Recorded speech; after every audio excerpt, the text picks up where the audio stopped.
Magandang araw po sa inyong lahat, sa ating mga guro. Magandang buhay po sa inyo. So ngayong araw po na ito ay kung ibahagi sa inyo ang bagong version ng SF Project 7. Ito po ang version V7.007. So ano nga po bang bago sa version na ito? So unang-una po, nagbago na po ang logo ng SF Project 7. Then sa start menu po, meron na po nakalagay kung kailan nag-start ang iyong loop at kung kailan po mag-i-end ang iyong loop. Then, the rest po sa start menu ay wala na pong nagbago. So, ngayon po, paano naman ang nasa dashboard? So, tingnan natin ang nasa dashboard. So, dito po, mapansin ninyo meron ng ads na nag-pop up. So, sinasabi lang po dito na kailangan po ninyong panoorin ang mga video tutorial para maintindihan po ninyo ang mga ways kung paano gamitin ang program.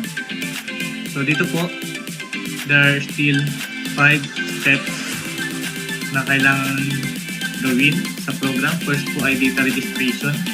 Dito po kailangan mag-enter ng data advisor dito po. Then, subjects. Sa subjects po, mapansin po ninyo meron din tutorial ad. Ibig sabihin po dito, kailangan po ninyong panoorin itong video tutorial para maintindihan ninyo kung paano maglagay ng subjects dito. So, meron pong import na po, import function. Yan po ang bago ngayon. Panoorin nyo na lang po ang mga separate videos patungkol sa paggamit ng mga import functions. Then, sa mail, ganoon din po. Marami po nagbago dito. Meron na pong fixed age not showing, import data, and mga video tutorial.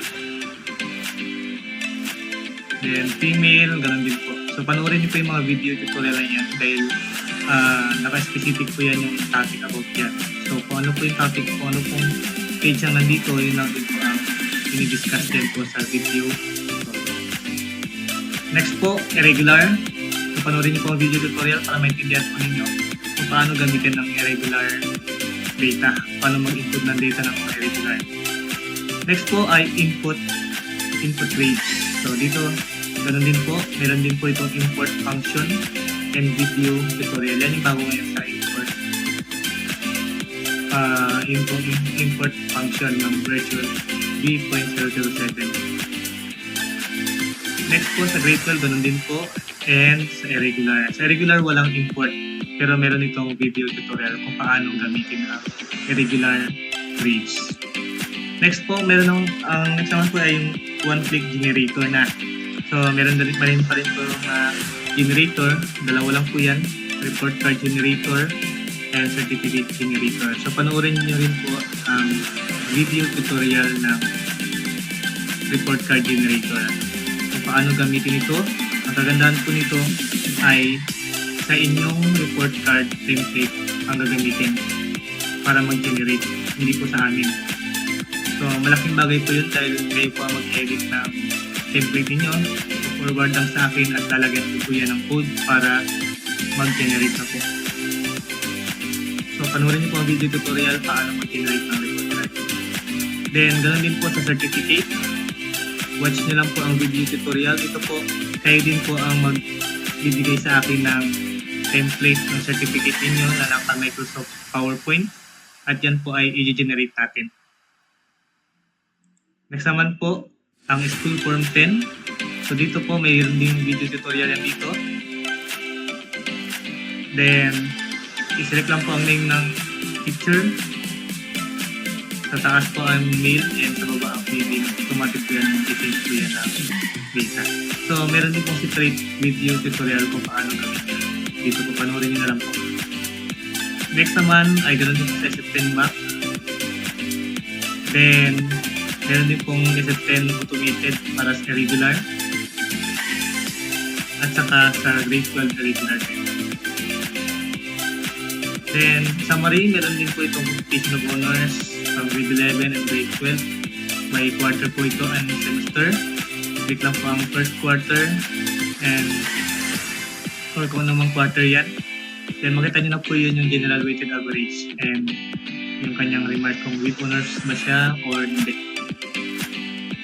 Then, summary of grades. Dito po, dalawa yan. Merong irregular.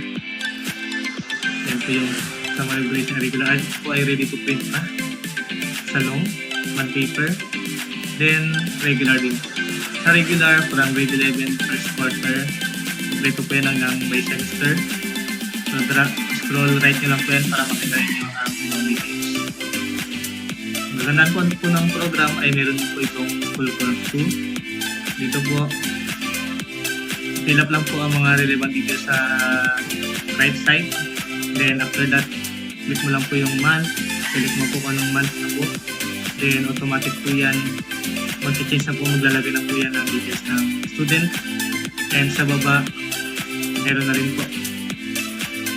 So ang gagawin nyo na lang po dito ay lalagay mo na lang po kung siya ba ay late or absent. Kung absent siya, select mo lang yung absent, automatic i-click yan siya or magbabawa siya ng isa sa present dahil absent na po.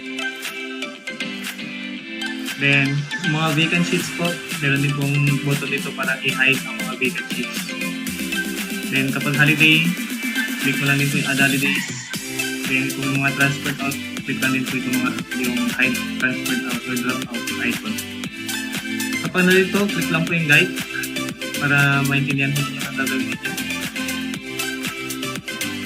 Then, yan po ang sa SF2. Meron din po itong video tutorial. So, yan lang naman po ang bago ngayon sa version 3.027. Mas madali lang maintindihan ni teacher kung paano gamitin ang SF Project 7 dahil may mga video tutorial na po. So, yun naman po. Maraming salamat po. At sana ay nagustuhan ninyo ang bagong version ng SF Project 7. Sa mga gusto pong mag-avail nito, kindly message lang po. Nasa beta phase pa lang po ang program. Public testing lang po ito ng 1 year. So, kailangan ko lang po ng 60 users ngayon. Natitira na lamang po ay 14 slots. Then, by next school year, bago po kami mag-promote nito ng maramihan. So, yun lamang po. God bless everyone.